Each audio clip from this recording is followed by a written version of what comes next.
দর্শক, আশা করছি সবাই ভালো আছেন। আমরা এখন একটি পলিনেট হাউসের সামনে রয়েছি। আপনারা দেখছেন এই পলিনেট হাউসটি কোথায়। এটি হচ্ছে জয়পুরহাট আক্কেলপুর থানায় অবস্থিত। এখানে দেওয়া আছে এটার উদ্দেশ্য কি, কি ফসল এখানে উৎপাদন হবে, এটির হচ্ছে আকার। আমি এমন একটি পলিনেট হাউস আপনাদের আজকে দেখাবো। আমরা এটার ভিতরে প্রবেশ করছি। আশা করছি পুরো ভিডিওয়ে আপনারা আমার সঙ্গে থাকবেন। আমি চেষ্টা করি কৃষি বিষয়ক বাস্তব বিষয়গুলো আপনাদের মাঝে তুলে ধরার জন্য। এখানে দেখছেন যে কোকোফিট দ্বারা টেরেতে চারা উৎপাদন করা হচ্ছে। এটি কৃষি অফিস থেকে উদ্যোগ নেওয়া হয়েছে। প্রায় সারা বাংলাদেশের অনেকগুলো পলিনেট হাউস তৈরি করা হয়েছে নিরাপদ খাদ্য পাওয়ার জন্য। আপনারা দেখছেন এটি হচ্ছে টমেটোর চারা। আমি আপনাকে দেখানোর চেষ্টা করেছি।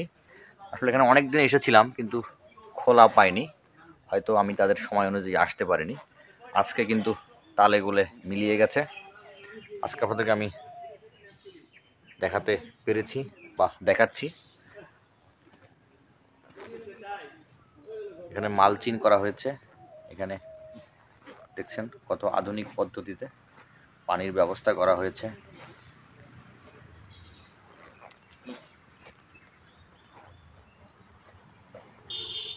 এই যে পলিনেট হাউস আপনারা দেখছেন, উন্নত বিশ্বে এইভাবে চাষাবাদ করা হয়।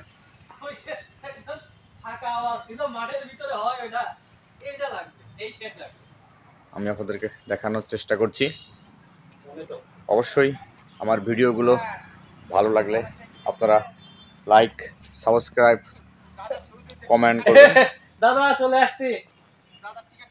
এইখানে আমরা আরো কিছু আপনাদেরকে দেখানোর চেষ্টা করছি যে এর ফাংশনটা কিভাবে করা হয়েছে। এই দেখছেন আপনারা, আসলে এটা অনেক ব্যয়বহুল একটি প্রজেক্ট যেখানে কৃষি অফিস সহায়তা করছে কৃষিকে আধুনিকায়ন করতে, নিরাপদ খাদ্য পাওয়ার জন্য। আপনারা দেখছেন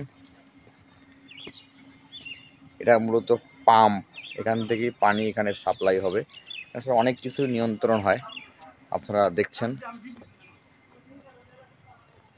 দর্শক, আমি অনেক চেষ্টা করি কষ্ট করে আপনাদের জন্য ভিডিও তৈরি করার জন্য। আমি তৈরি করে যাচ্ছি, আপনারা ভালো সাড়া দিচ্ছেন, এটাই হচ্ছে আমার আশার দিক। আমি এভাবেই আশাবাদী যে আপনারা আমাকে অনেক দূর এগিয়ে নিয়ে যাবেন। আমিও চেষ্টা করি সবসময় বাস্তববাদী ভিডিও তৈরি করার জন্য। আমি এখানে আজকে এসেছি, ইনশাল্লাহ আবারও আসবো। এই গাছগুলো যখন বড় হবে তখন এর ফলনটা, উৎপাদনটা আপনাদেরকে দেখাবো। সবাই ভালো থাকবেন। আজকের মতো বিদায় নিচ্ছি। আল্লাহ হাফেজ।